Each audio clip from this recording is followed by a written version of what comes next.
ये कहानी है सावित्री की आत्मा की, जिसे उसके अपने ही गांव के लोगों ने ठुकरा दिया और मरने के लिए छोड़ दिया। पर सच्चाई कितनी भी दबा दी जाए, एक दिन सामने जरूर आती है। चलिए बढ़ते हैं कहानी की ओर। गांव की हर सुबह सावित्री के मुस्कान से शुरू होती थी। वो न सिर्फ जड़ी बूटियों की जानकार थी, बल्कि गांव के हर घर की उम्मीद भी थी। सावित्री के साथ गांव के कुछ बच्चे रामू, बबलू, लखन और भी बहुत सारे बच्चे खेलने आया करते थे। दीदी, ये कौन सा पत्ता है? ये गिलोय का पेड़ है रामू। ये बुखार को दूर करता है और शरीर की ताकत को वापस लाता है। इसे सही तरीके से इस्तेमाल किया जाए तो बड़ी से बड़ी बीमारी भी दूर हो जाती है। दीदी, तुम्हें इन जड़ी बूटियां का सब कुछ कैसे पता चल जाता है? जब दिल साफ हो और मन शांत, तो प्रकृति खुद गुरु बन जाती है बेटा। जंगल हमें बहुत कुछ सिखाता है, बस जरूरत है समझदारी और धैर्य की। बेटी, तू दिन भर सबकी सेवा करती है, खुद के लिए भी कुछ सोच। तुझे नहीं लगता अब तेरा भी कोई घर बसना चाहिए? माँ, जब दूसरों की आंखों में खुशी देखती हूँ, तब लगता है जैसे मेरी जिंदगी भी संवर रही है। अगर मेरी दवाइयों और बातों से किसी को राहत मिलती है, तो यही मेरा सच्चा सुख है। और जहां फूल होते हैं वहां कांटे भी होते हैं। सावित्री की अच्छाई पर बुरी नजर थी ठाकुर की, जिसे वो ठुकरा चुकी थी। एक दिन ठाकुर सावित्री को अकेले जंगल में देखता है और उससे कहता है, अरे वाह सावित्री, तू तो अकेली ही जंगलों की रानी बन बैठी है। डर नहीं लगता क्या तुझे? ठाकुर, मैं डरती तभी जब मेरा इरादा गलत होता, पर जब नीयत साफ हो तो डर जैसी चीज का नाम तक नहीं रहता। तेरी ये निडरता ही तो भा गई है मुझे जाने मन। सोच, अगर तू मेरी रानी बन जाए तो इस पूरे गांव पर राज करेगी। तुझे किसी चीज की भी कमी नहीं होने दूंगा। ठाकुर, किसी की छाया में रहकर रानी बनने से अच्छा है सूरज की गर्मी में तप कर अपनी इज्जत से जिंदगी जियो। मैं इज्जत किसी की सौगात में नहीं देती। बहुत घमंड है तुझमें, पर देखता हूँ कितने दिन टिकेगा ये घमंड। देख लूंगा तुझे मैं। अगले दिन पंचायत में सभी लोग इकट्ठा होते हैं। जब नफरत सच्चाई से टकराती है तो झूठ जोर से चिल्लाता है और सच्चाई खामोश हो जाती है। ठाकुर पंचायत में कहता है कि सरपंच जी, गांव की बर्बादी की असली वजह यही लड़की है। जिस दिन से ये जंगलों से जड़ी बूटियां लाने लगी हैं, उसी दिन से हमारे मवेशी मरने लगे हैं, बच्चों को बुखार रहने लगा है। क्या तुम्हारे पास इसका कोई सबूत है? सबूत चाहिए आपको? सबूत गांव की हालत है। खेत सूख रहे हैं, मवेशी बीमार हो रहे हैं, और ये लड़की अकेले जंगलों में घूमती है। कुछ तो गड़बड़ है। हाँ सरपंच जी, ये सही कह रहे हैं, कुछ तो गलत है। सावित्री ने आंखों में आंसू लिए सरपंच जी से कहा, मेरी दवाइयाँ कभी किसी को नुकसान नहीं पहुंचाती। जब गांव में कोई बच्चा बीमार होता है तो उसी की माँ मुझे बुलाती है। क्या अब सेवा करना गुनाह हो गया? सरपंच ने बिना सबूत के ही सावित्री को सजा सुना दी कि गांव की शांति बनाए रखने के लिए सावित्री को गांव से दूर पुरानी हवेली में बंद कर दिया जाए।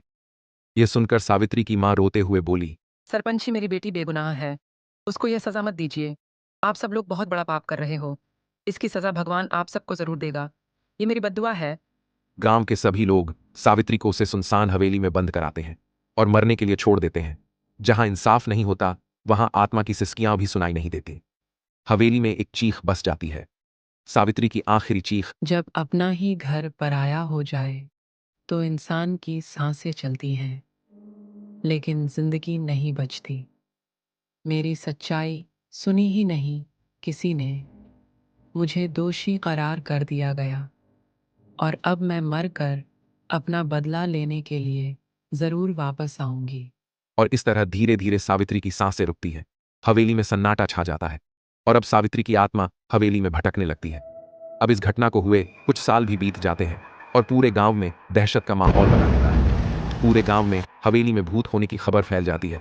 अब गांव के सभी बच्चे रामू, बबलू, लखन बड़े हो चुके थे। जहां डर हो वहां हिम्मत की सबसे ज्यादा जरूरत होती है, और जब दोस्त सच्चे हों तो अंधेरे में भी रास्ता दिखता है। तीनों दोस्त रामू, बबलू, लखन आपस में बातें करते हैं और सावित्री दीदी को याद करते हुए कहते हैं कि अगर सावित्री दीदी सच में चुड़ैल होती तो बचपन में हमें बुखार से नहीं बचाती। वो हमेशा सबसे पहले दवा लेकर आती थी और खुद खाना भी नहीं खाती थी जब तक हम ठीक ना हो जाए।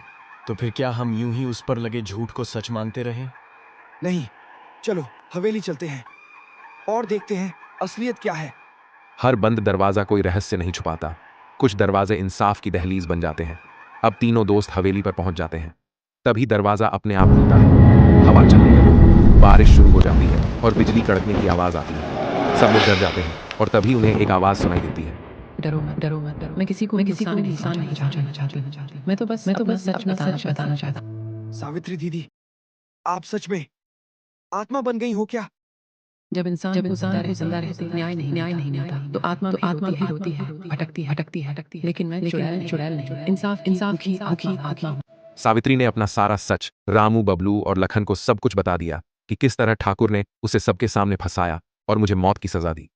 अब वह तीनों दोस्त वापस गांव में लौट आते हैं और सबको बताते हैं कि सावित्री दीदी निर्दोष थी। हमें हवेली में उसकी आत्मा मिली। उसने सब बताया। ठाकुर ने झूठा इल्जाम लगाया ताकि वो अपनी सच्चाई छुपा सके। झूठ, ये सब नाटक है। मुझे बदनाम करने की साजिश है। जब आत्मा इंसाफ की पुकार करे तो उसकी सच्चाई से कोई भाग नहीं सकता। उसकी शांति तभी मिलेगी जब गांव वाले उसे वापस अपनाए और दोषी को सजा मिले। ठाकुर ने झूठा इल्जाम लगाया ताकि वो अपनी सच्चाई छुपा सके। ठाकुर, तुमने सावित्री के साथ बहुत बुरा किया था।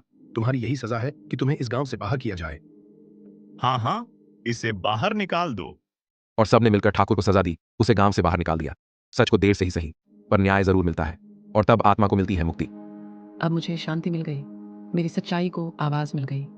तेरे नाम की पूजा होगी दीदी, हर साल। सावित्री अब सिर्फ एक नाम नहीं, एक प्रतीक है सच्चाई, साहस और इंसाफ का।